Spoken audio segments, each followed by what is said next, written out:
Estamos já na parte 3. Numa perspectiva bíblica, como Deus trata então o sexo? Na sua palavra, em momento algum, vemos Deus se opondo ou se envergonhando daquilo que Ele mesmo criou e nunca se omitiu dessa realidade. Porque o sexo foi criado para o bem e para a sua própria glória. Ou seja, para afirmar parceria com o homem no processo criativo. Deus, então, não se envergonha de falar abertamente sobre sexo, porque Ele criou o sexo puro, nobre e santo.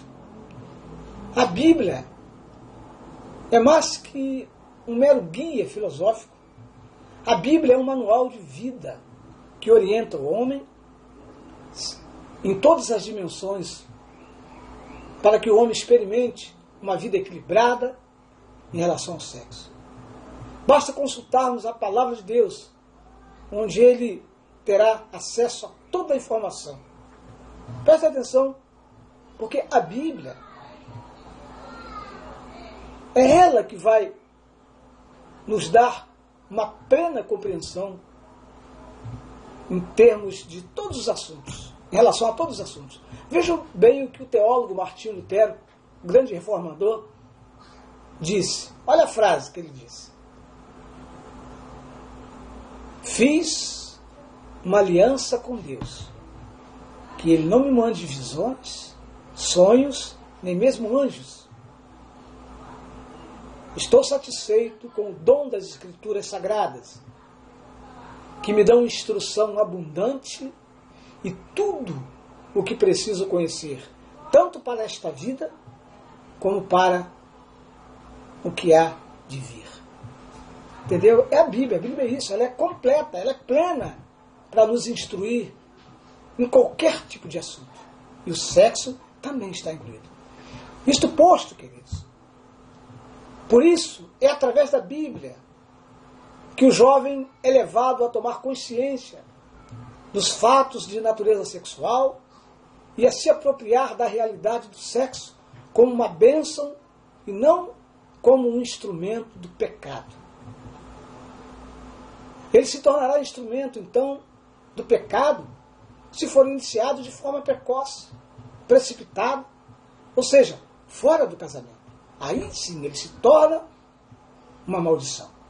Mas, para que nossos jovens estejam preparados para esperar o momento certo, Deus conta com a igreja local e com líderes que sejam capacitados a dar aos jovens e adolescentes as orientações necessárias sobre as questões sexuais, para que estes não adquiram um equilíbrio, para que estes adquiram um equilíbrio conceitual coerente com as Escrituras Sagradas e assim possam desenvolver relacionamentos maduros, adultos e responsáveis. A igreja é o corpo místico de Cristo, mas na ótica humana, a igreja local é uma comunidade social que agrega pessoas de todas as idades. Portanto, a igreja local constitui-se de pessoas com todo tipo de problemas próprios e inerentes à idade e vivência de seus membros. A igreja, então, não pode omitir-se de orientar os seus jovens e adolescentes sobre o tema da sexualidade.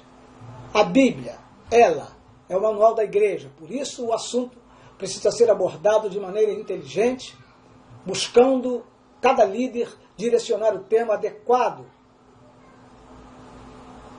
e adequando-os às necessidades de cada grupo. Portanto, a igreja não pode estar ignorante em relação às questões da sexualidade, pois pode se instalar um caos. Pois o diabo, gente, ele se aproveita da ignorância da igreja para imprimir nas mentes vacilantes o sexo como algo pecaminoso. Portanto, conhecer qual seja o pensamento divino sobre as funções do sexo na vida do cristão é prioritário. Sexo não é pecaminoso. Deus não criou o sexo para o pecado. Pois tudo o quanto Deus criou e fez para o bem. E Gênesis nos dá conta, do capítulo 1, 31, de que viu Deus tudo quanto tinha feito, e eis que era muito bom. Deus então utilizou-se da masculinidade do homem e da feminilidade da mulher para dar seguimento ao plano divino da reprodução. Por isso, o sexo não foi criado para o mal. Deus havia criado o sexo no contexto da união conjugal, muito antes do pecador ter contaminado a existência humana e todo o planeta. Amados, jovens, adolescentes, o sexo é bom e maravilhoso. A Bíblia o apresenta como santo e puro. Por isso ele não pode ser usado de forma errada, porque ele é puro. E a partir do momento que o jovem, que o adolescente, compreende o sexo também numa esfera de santidade, ele não vai utilizar esta ferramenta poderosa para pecar contra Deus. A deturpação do sexo pelo pecado é que é condenada por Deus. O homem pecador foi quem tornou o sexo pecaminoso e disseminou ao mundo esta ideia. Como nós vimos, como eu acabei de dizer na outra parte, sobre a consideração do sexo por Agostinho.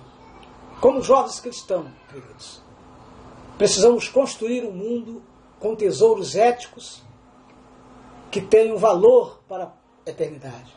Pois o mundo que está sendo construído aí é um mundo onde os relacionamentos são abandonados e reduzidos a simples relacionamentos sexuais objetais. Onde a outra pessoa passa a ser coisificada,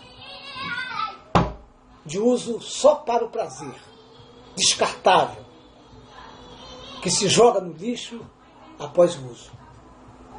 O apóstolo Paulo, como um profundo conhecedor dos problemas que envolvia a igreja primitiva, da dificuldade que tinham em manter a pureza sexual, ele dá um conselho aos crentes de Tessalônica, pedindo que eles se abstivessem da prostituição, como está registrado em 1 Tessalonicenses, capítulo 4, de 3 a 5. E que eles buscassem viver em santidade, preservando os seus corpos, fugindo das paixões da carne. O jovem que tem temor a Deus tornará o sexo uma bênção, no sentido de controlá-lo. A dificuldade daquele rapaz que criticou o meu vídeo, como eu falei no início, está justamente aí, na falta de temor a Deus. Por não ser um cristão, não reconhecer que o sexo lhe foi dado para glorificar a Deus na perpetuação da espécie. E para satisfazer a exigência física que se propõe. Quando as informações que os jovens têm sobre o sexo são equivocadas, distorcidas, estes correm o risco de sofrer prejuízos físicos, emocionais, morais e espirituais. Uma gama de dificuldades permeia esta relação dos jovens com relação à sexualidade. A primeira delas é ter um conceito de que o sexo é mau. E isso tem um peso de pecado. E é algo pelo indecente, aliás, e o sexo é algo feio e indecente. E outras classificações mais. Esses conceitos errados